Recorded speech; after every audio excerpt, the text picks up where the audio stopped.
Good morning, my people. Good morning. We are here. We are back once again. We was absent for a little while, but we are back. We are here ready to go today.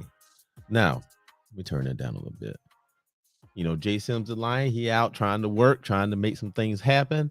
So he is not here today, but as soon as he gets free, he'll be back and we can get it on. But for now, y'all with me. So let's go on and see what we're going to talk about today. Now, today, let me go ahead and throw this up here and get the housekeeping out the way. So, same as always, you want to interact, go ahead and throw comments down there.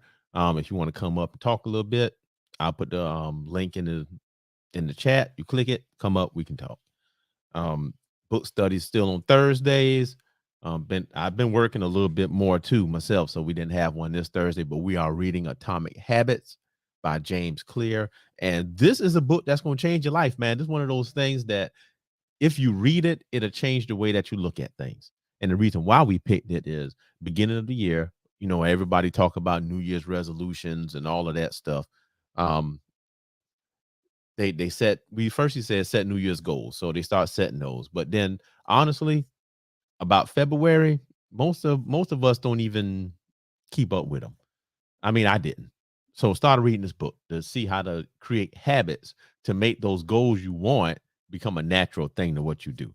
So Atomic Habits, James Clear, every Thursday at 7. All right, so let's go on and get into what we're going to talk about today.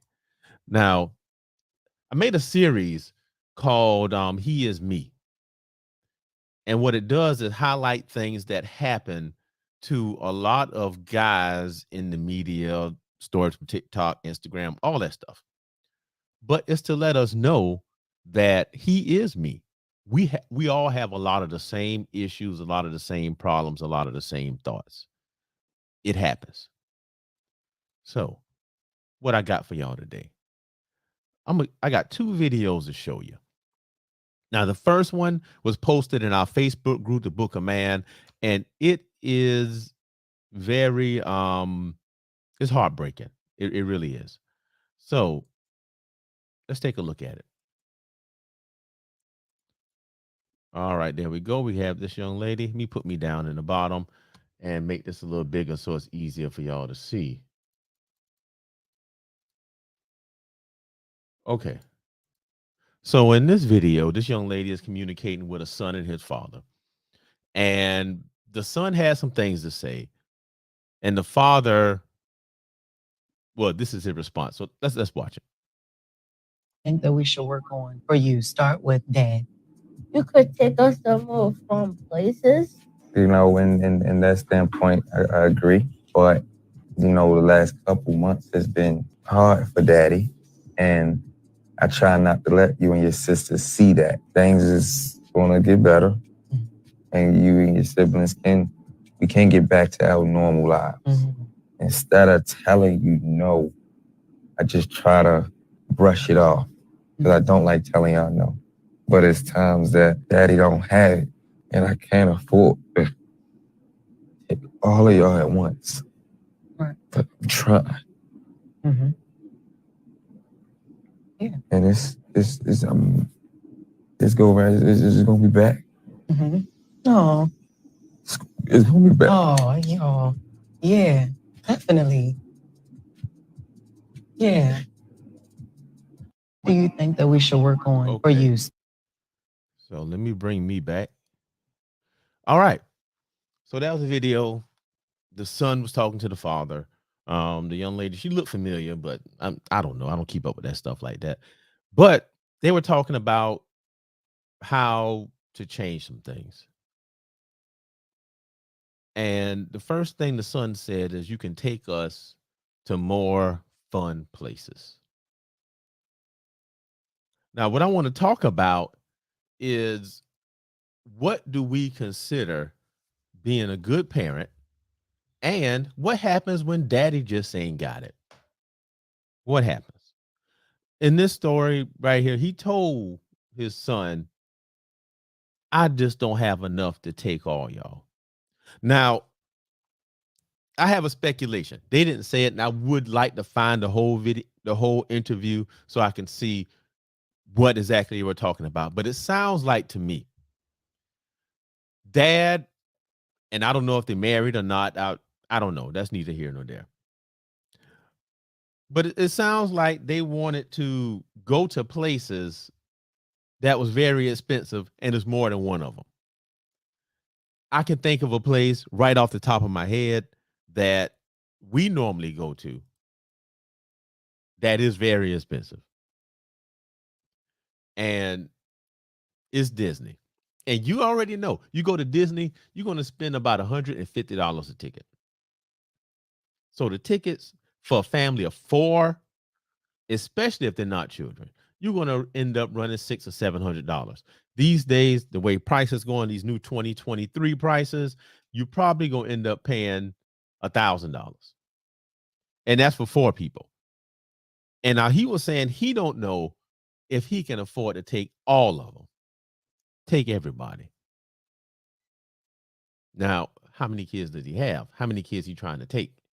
It might be 3, 4, 5, and that's a lot of money, not including trying to get to the location, then having a place to stay for everybody, and then feeding everybody. Because trust me, if you go into a theme park like that, you don't want to be bringing in cold sandwiches and stuff. I mean, you can do it, but it's hard to keep up with that stuff. It's hard to just have to eat and drink and lug around this whole cooler while you walk around the Florida heat. Can't do it. So you got to buy food. So that's a lot of money. But now the question is, he said this. He said, I try not to let y'all see the hard times. So what do you do? What do you do when your kids are used to a certain lifestyle and you don't want them to see the hard times? We hide it. We work ourselves to death to try to provide something of substance to our children. And we say things like, I will give my kids the things that I didn't have. But we always say that in regards to physical things. You know, I'm gonna make sure to buy my kid Jordans because I never had them when I was a kid and I wanted them. You know, several things like that. So to me, this is just my opinion. To me, it may be more wise to invest in teaching your kids what you were never taught, showing them things that they've never seen before instead of focusing on the physical, because it doesn't matter where you are in terms of doing things that's fun, because you can make fun anywhere. You can do all that. But now the next statement he said probably was the one that created this whole mess. He said, I don't like telling y'all no. Now, for me, I'm from the perspective of just a person who is there. Hold on, I got a comment here. Let me see what we got. I can't tell who that is. The problem is we forget to give them the things that we did have. Yes, that is where it goes. Jamel, man, Jamel, glad you're here, man. But yeah, we don't give them the things that we did have. You tend to forget that. And what did we have? We had guidance. We had family together time. We had all of those things. And after a while, the money run out, especially with these 2023 prices. That's what makes it hard. Listen, a family of however many. And I'm not even going to talk about single parenthood and all that, because I mean, that could be a factor in this. Like he could have multiple children and trying to, do something for them all. Can't do that. And look at this. Adversity builds character. That's right. That is right. Adversity builds character. So when you have to go through things, it teaches you how to handle hard situations. And I mean, I'm gonna be honest with you. The kids today, no, I'm not even gonna say kids. People today are spoiled, rotten, and they can't stand being told no. And I think that comes from us. That comes from the adults. That I think that's a product of the hustle culture. You know, do what you got to do to get it. So people out there trying to get it, but they neglecting everything else. I see it every day. I see kids in the school system, you know, have the latest Apple everything.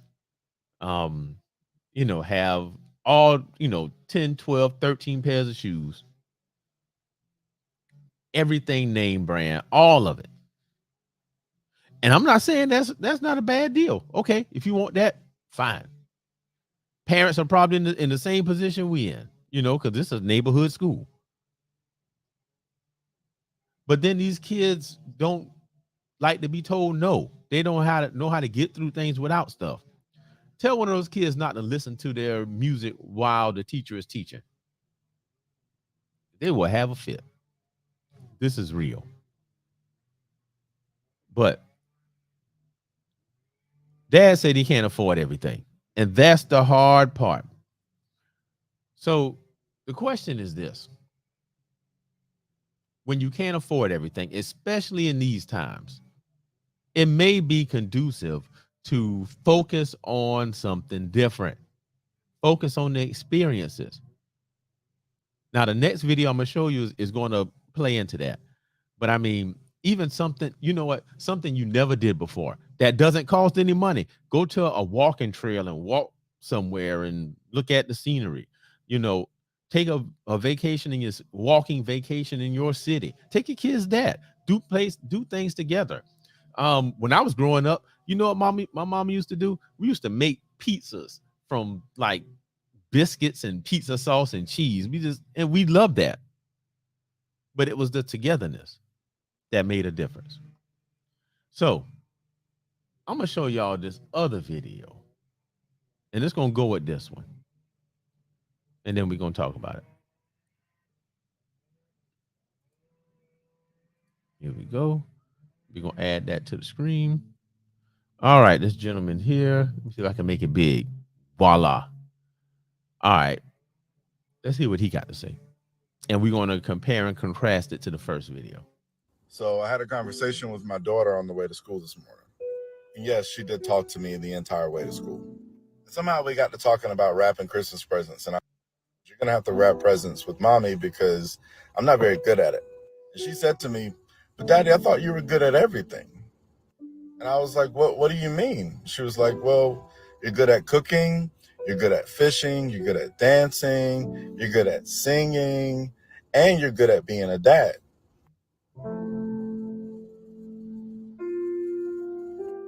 The moral of this story is that always remember that no matter how bad things are, no matter how much you think you're fucking up in life, there's always somebody who thinks the world of you and that doesn't see it.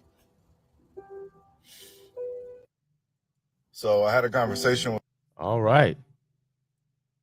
So we see that fella right there talking about what his daughter told him.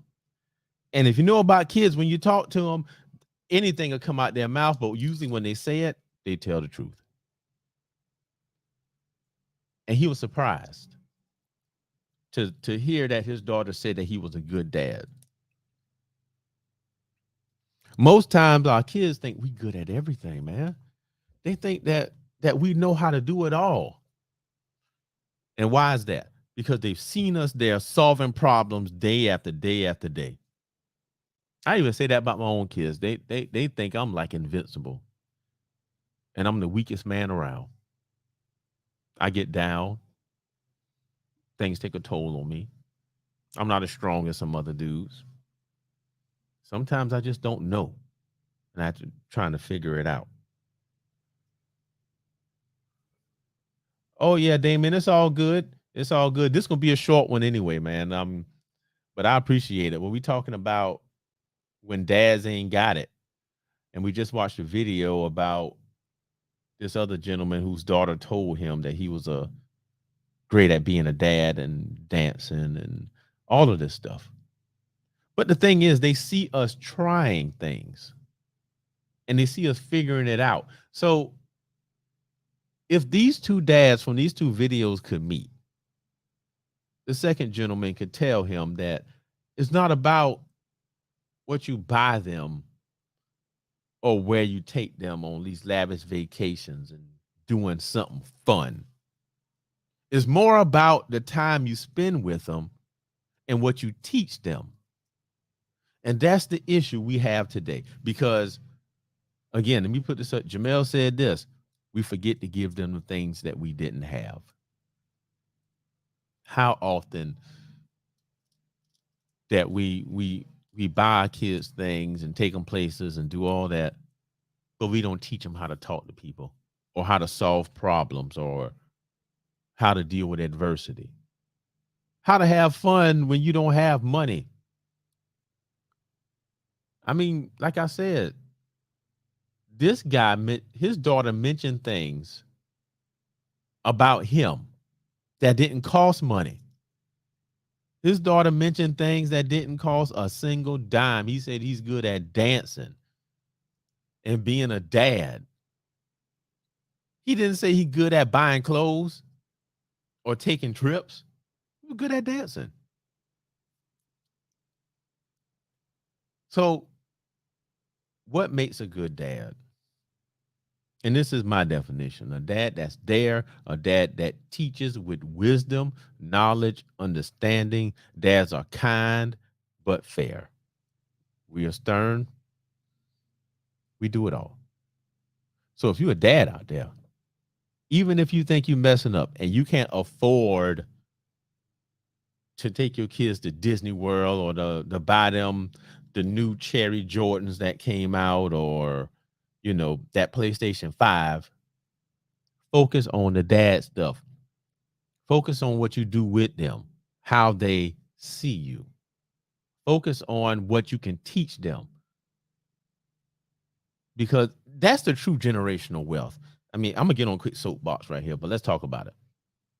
We always talk about generational wealth. Everybody's talking about having generational wealth.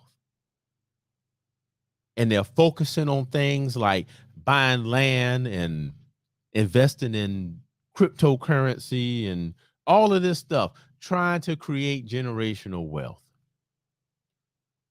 And you know what? That's fine. That is fine. But generational wealth means nothing without generational knowledge, without generational wisdom. You have to do both. But sometimes we go out there and hustle so much that we are never home to even teach them in those formative years when they need to learn the most. And you know where they learn this stuff from? They ain't learning it from you. They learn it from YouTube, TikTok, friends at school, teachers, all of that. And here's the bad thing about it. Most of that stuff that they're learning may or may not align with what you want them to know or how you want them to know it. I'm telling you. So you got to find a balance. It's time to chill out with a lot of the hustle culture stuff. Yeah, you got to get it. But how much do you got to get it? How much? That leads me to I had a thought yesterday. And I was outside. And of course the weather was warm, breeze was blowing, everything was good. And I thought about that life was good.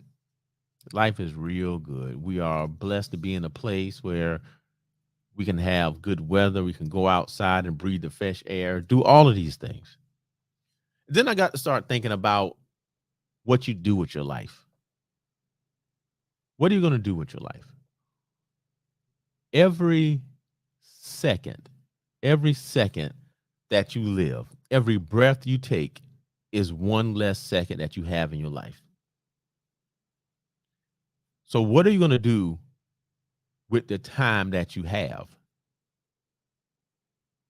Are you going to waste all of your time trying to hustle and build what they say, get the bag. I hate that saying. I can't stand it because it creates focus on the wrong thing. You end up worshiping a God that you don't need to worship, and that's that money and the hustle culture. But what are you gonna do with your time? And all this ties together.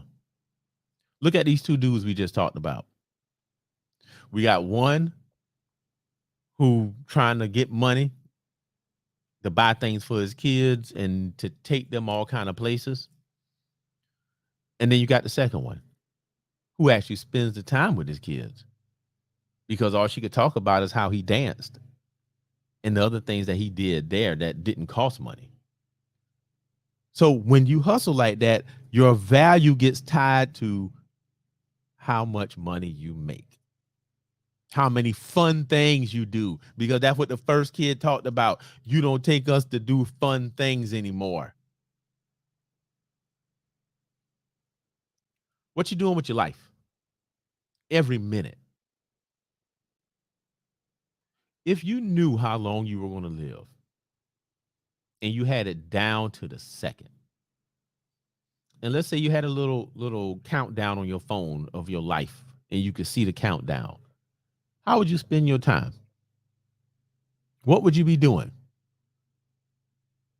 Would you be doing something to pour into your children, to make them better people for their benefit? Or would you be out there hustling and working so you can buy them another pair of Jordans, give them what they want?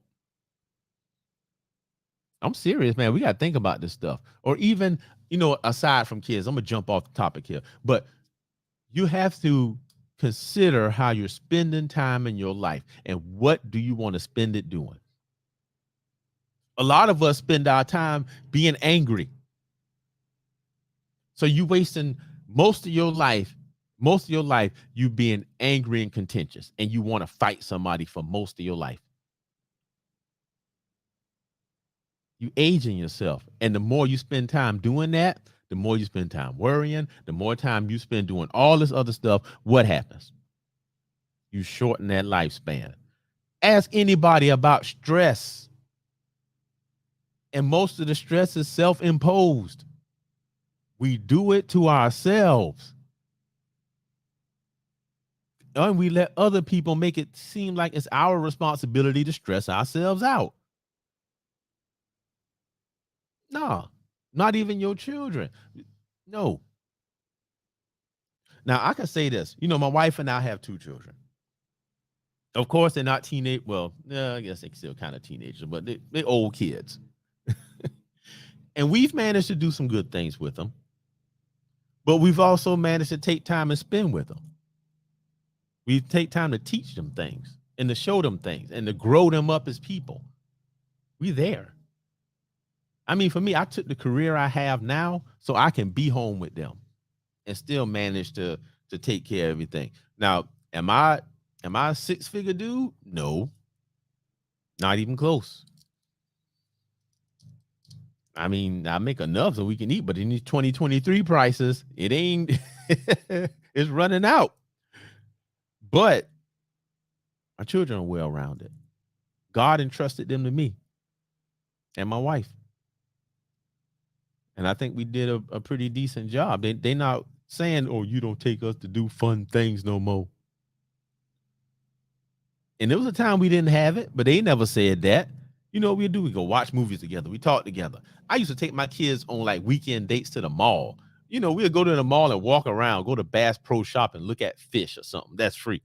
And they love that. Still talk about that to this day. So all I'm going to say, man, is that sometimes daddy ain't got it. And that's okay. But don't let it destroy you to the point to where you can't function. And my advice would be to focus on something a little different. Focus on the experiences. Focus on teaching them how to be productive citizens. That's how you gauge whether you're a good dad or not. It said, the Bible talks about like the tree should bear its fruit. What kind of tree are you going to be? Do your fruit, your kids, Are they rotten? Or are they good fruit that everybody wants to have be around them? But only you can decide that, and it's never too late. It all starts with you. So anyway, y'all, man, that's all I got. I'm gonna go ahead and shut this down and get on with this Saturday. And we're gonna enjoy some stuff today. We're gonna go out and do some things. Weather good, so we're gonna might as well do that. So anyway, that's how I'm gonna spend my time, these minutes of my life that's quickly fleeting away. So anyway, that's all I got, y'all. Man, thank y'all for coming. Thursday, I should be back unless I gotta work. But if I find out I'm working too many Thursdays, I'm gonna shift it because Atomic Habits, that book is the truth. Y'all gotta read it. If you don't, I have the links in the description for all the stuff. Atomic Habits, y'all gotta do it. So anyway, that's all I got, man. I'm about to get out of here. Y'all enjoy y'all Saturday. Catch me next week and on Thursday. And remember, I love y'all. God love you too. And I'm out. Peace.